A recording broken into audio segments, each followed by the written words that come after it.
मृत्युंजय जी, दो अफसर सवालों के घेरे में। चुनाव से पहले एक अफसर जेल भी गए थे, ईडी का शिकंजा कसा था।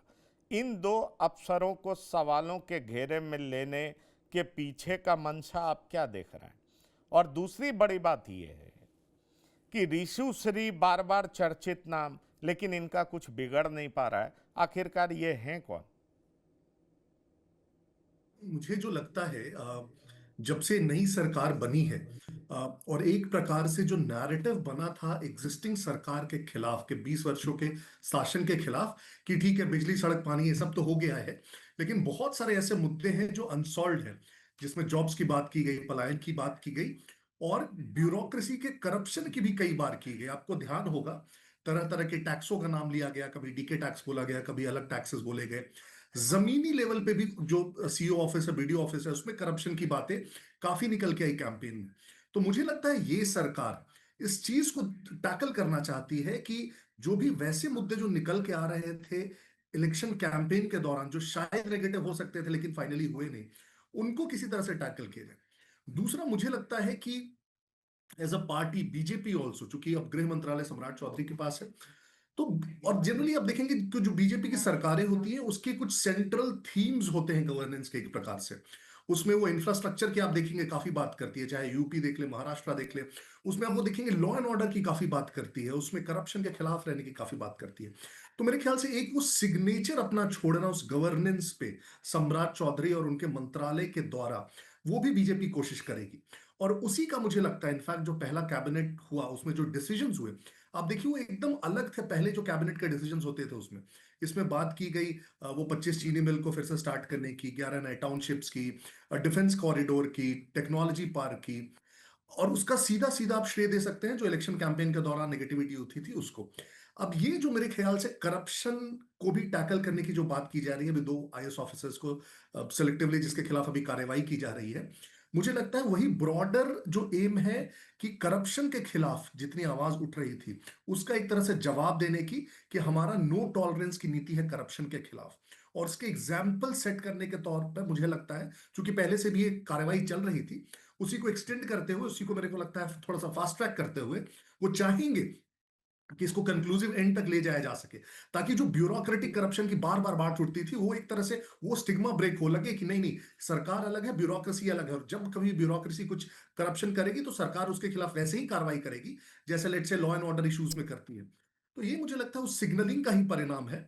और दूसरा एक और चीज आप देखेंगे पंकज जी कि पिछले कम से कम 5-7 वर्षों में मैंने ये थोड़ा सा ट्रेंड देखा है।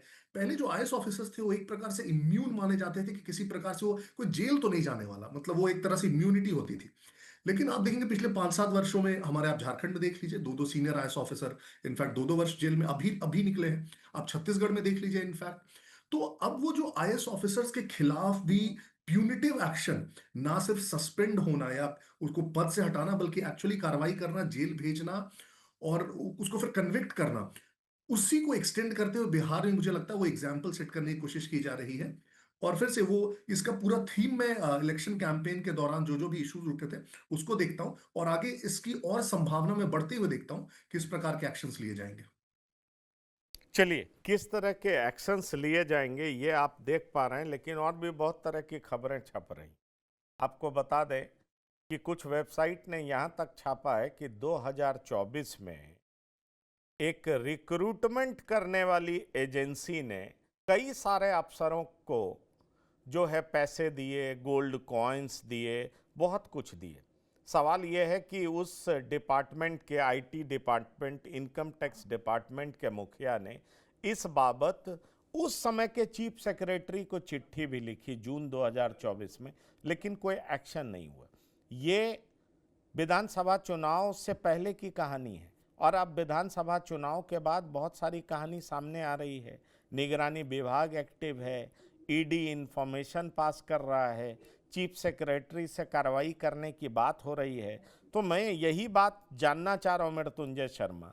मैं तो अभी 2 आईएएस ऑफिसर की चर्चा करूंगा, ये तो बहुत सारे ऐसे खबर हैं जो सोर्सेस के हिसाब से अलग अलग वेबसाइट्स पर लिखे गए, पर सवाल करप्शन का है। और करप्शन का जो आरोप सरकार पर लग रहा था, भले ही सरकार थंपिंग मेजॉरिटी से जीती है, पर आपको लग रहा है कि अब सरकार इसको लेकर के जाग गई है और उन अफसरों के खिलाफ कार्रवाई करने में आगे बढ़ गई है?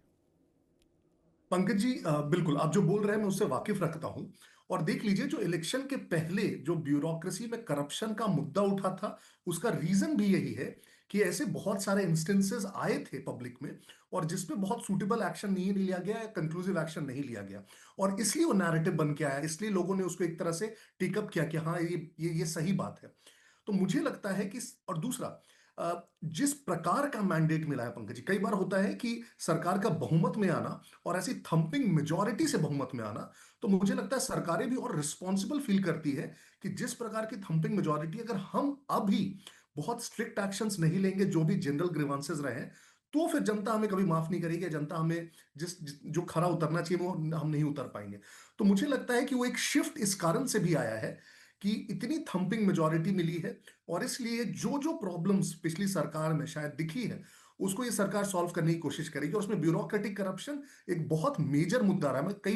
मैं जब ग्राउंड पे भी था, तो जनरली एक बात जो निकल के आती थी, बहुत सारी अच्छी चीजें थी, कुछ बुरी चीजें भी थी, तो उसमें जो सरकारी कार्यालयों में करप्शन की बात है, वो बार बार निकल के आ रही थी। और मुझे लगता है कि जैसे 2005 से 10 वाले टेन्योर में नीतीश जी की सरकार ने लॉ एंड ऑर्डर को एकदम मास स्केल पे लिया था, एक चेंज करने का, गवर्नेंस का एक प्रकार से मॉडल पेश करने का। मुझे लगता है इस सरकार में ब्रॉडली जॉब्स पे और जॉब से पलायन को भी करेक्ट कर ले, और दूसरा करप्शन पे मुझे लगता है काफी स्पेसिफिक फोकस रहने वाला है, ताकि जब 30 में ये लोग चुनाव में जाए तो ये कह सके कि देखिए, जो कंप्लेंट्स थी पिछली बार के चुनावी कैंपेन में, उसको हमने कम से कम सॉल्व करने की कोशिश की। सॉल्व करने की कोशिश की, लेकिन एक सवाल उठता है ना कि एक किसी ठेकेदार का इतना वर्चस्व कैसे बढ़ जाता है?